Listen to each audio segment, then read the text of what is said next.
Hello everybody, it's Curtis, back with another video. Welcome to InformedTouristA.I. Let's get this out of the way right now. Please subscribe and hit that like button. It really helps me out. Ready to dive deep into this video? This time we're ditching the tourist traps and passport stamps to uncover the secret side of Europe. Stick around to find out what it is.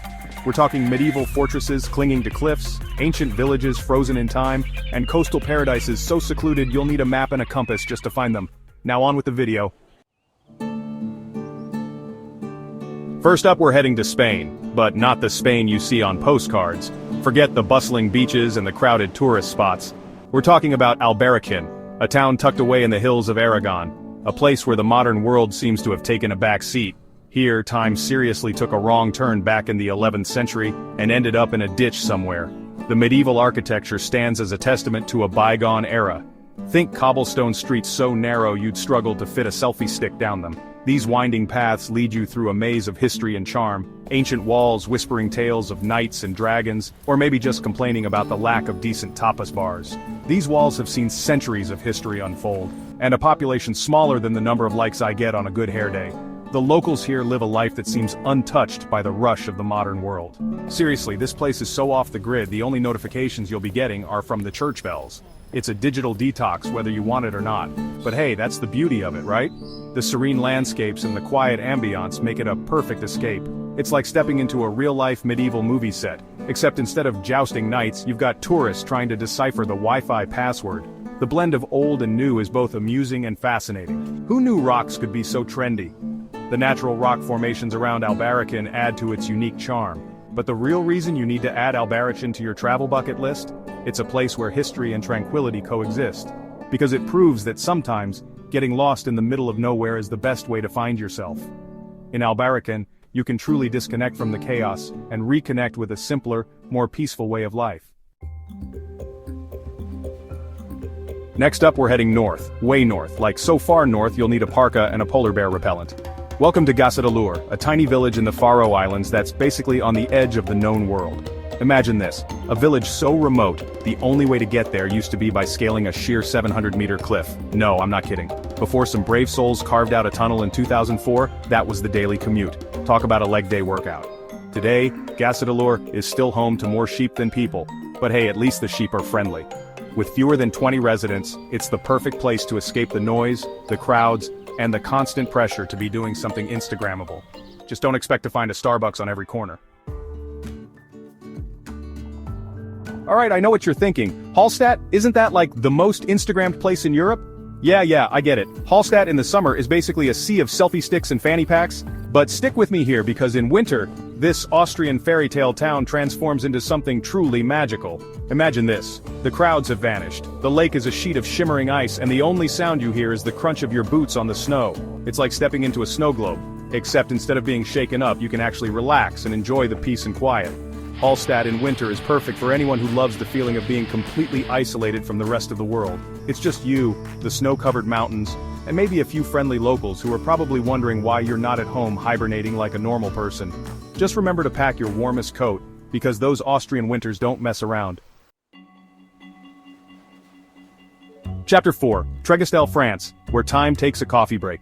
From the icy Alps we're heading west to the rugged coastline of Brittany, France, but don't expect any striped shirts or berets here.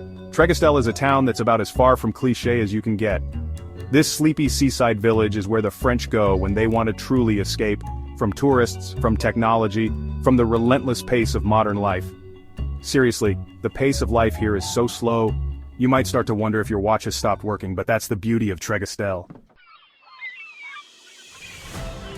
Chapter 5. Monasia, Greece, Island Fortress of Mystery. Next up, we're trading the French baguettes for some Greek souvlaki as we head to Monasia, a town that's basically straight out of a history book. And I'm not talking about your boring high school history textbook. I'm talking about the kind of history book with dragons and pirates and secret underground tunnels. Okay, maybe not the dragons and pirates, but Monasia definitely has the secret underground tunnels part down. This ancient fortress town is built on a massive rock island that's connected to the mainland by a narrow causeway. It's like Greece's version of Alcatraz, except instead of housing criminals, it's home to charming cafes, cobblestone streets, and some of the most stunning views in the Mediterranean. Exploring Monasia is like stepping back in time. Chapter 6. Raina, Norway, Fjords, Fishing, and Frozen Eyebrows. From the sun-drenched shores of Greece, we're heading back north to the land of fjords, Vikings, and sweaters that could double as winter coats. Welcome to Rain, a tiny fishing village in the Lofoten Islands that's so picturesque, you'll probably want to frame your plane ticket. Imagine this, colorful wooden houses perched on stilts over a crystal-clear fjord, towering mountains rising up in the background, and the northern lights dancing across the sky like nature's own laser show.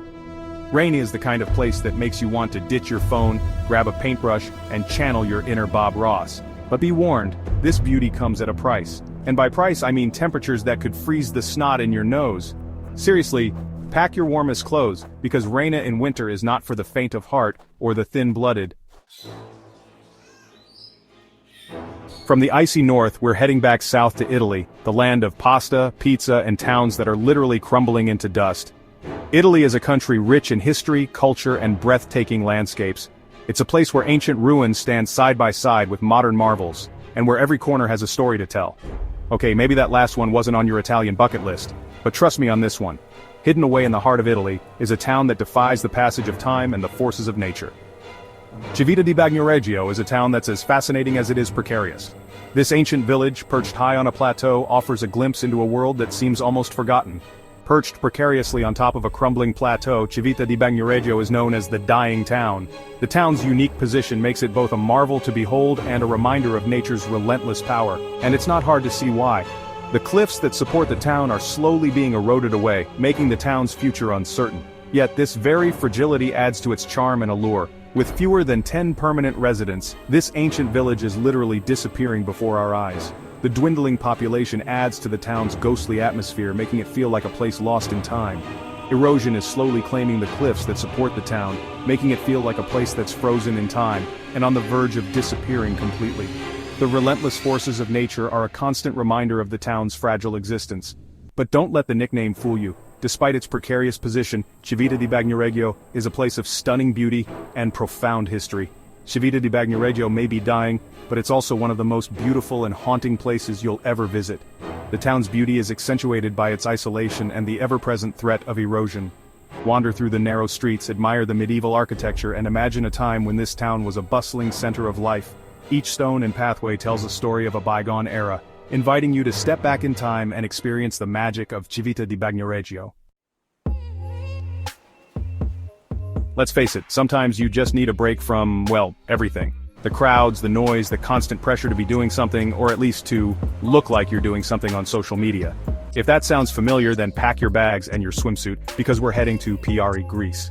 This tiny coastal paradise is home to fewer than 100 people, more goats than cars, and a level of tranquility that's practically illegal in most parts of the world.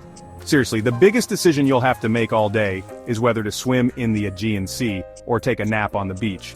And frankly, that's not even a real decision, is it? Piari is the kind of place where you can truly disconnect from the world and reconnect with yourself. Spend your days exploring hidden coves, swimming in crystal clear waters, and soaking up the sun like a lizard on a rock. Alright, I know what you're thinking. Supai, Arizona? I thought we were exploring hidden towns in Europe. And you're right, we are. Mostly. But sometimes the best adventures are the ones that take you completely by surprise. Tucked away deep inside the Grand Canyon. Yeah, that Grand Canyon Supai is about as remote as it gets in the continental United States. Seriously, this place is so off the grid, the only way to get there is by helicopter, mule, or by hiking 8 miles through the desert. And you thought finding a parking spot at the mall was tough, but trust me, the journey is worth it. Supai is home to the Havasupai people who have been living in this remote canyon for centuries. It's also home to some of the most stunning natural beauty you'll ever see, from towering waterfalls to turquoise blue swimming holes that look like they belong on another planet. And for our final destination, we're heading to a place that's so remote, so windswept, so utterly and completely off the beaten path that even Google Maps has trouble finding it. This is a place where the modern world feels like a distant memory, where nature reigns supreme, and where the landscape is as rugged as it is breathtaking. Welcome to Fulla, the most remote inhabited island in the UK, and possibly the entire planet. This tiny speck of land in the North Atlantic is a haven for those seeking solitude and a deep connection with nature. Located 110 miles off the coast of mainland Scotland, Fulla is home to more sheep than people, more seabirds than cars, and a brand of peace and quiet that's so profound it's practically deafening. The island's population is small, with only a handful of residents who have chosen to embrace this unique way of life. Seriously, the only sounds you're likely to hear here are the crashing waves, the howling wind, and the occasional bleeding sheep. It's a symphony of nature that provides a stark contrast to the hustle and bustle of city life. But don't let the remoteness fool you. Despite its isolation, Fula is a place rich in history and culture. The island has been inhabited for thousands of years, and its residents have a deep connection to their heritage. Fula is also home to a rich history, a vibrant culture, and some of the most dramatic coastal scenery you'll ever lay your eyes on. The island's cliffs rise majestically from the sea, offering stunning views and a sense of awe that is hard to match. Hike to the edge of towering cliffs, explore ancient archaeological sites, and marvel at the sheer power of the North Atlantic Ocean as it crashes against the island's rugged shores. The island's natural beauty is complemented by its rich archaeological heritage, with sites that tell the story of its long and fascinating history. Just be prepared for the weather, which is about as predictable as a toddler on a sugar rush. One moment you might be basking in the sun, and the next, you're caught in a sudden downpour. The island's weather is as wild and untamed as its landscape, adding to the sense of adventure that comes with visiting this remote paradise. The people of Fula are as resilient as the island itself. They have adapted to the challenging conditions and have built a close-knit community that thrives on cooperation and mutual support. Life here moves at a different pace, one that is dictated by the rhythms of nature rather than the demands of modern society. Fula is also a sanctuary for wildlife. The island's remote location and unspoiled environment make it a haven for rare bird species and other wildlife. Birdwatchers and nature enthusiasts will find plenty to marvel at, from the graceful flight of seabirds to the playful antics of seals along the shore. As the day comes to an end, the island transforms into a tranquil haven. The sunsets here are nothing short of spectacular, painting the sky with hues of orange, pink, and purple. It's a perfect way to end a day of exploration and adventure on this remarkable island. And that's a wrap. We've traveled from the sunny shores of Greece to the windswept cliffs of Scotland, uncovering hidden gems and secret escapes along the way. Thanks for watching InformedTouristA.I. Please hit the like button and subscribe. It's free and helps support the channel. So what are you waiting for? Start planning your next adventure today. And remember, the best destinations are often the ones that are a little bit off the beaten path. Now check out one of these videos if you want to learn more as an informed tourist.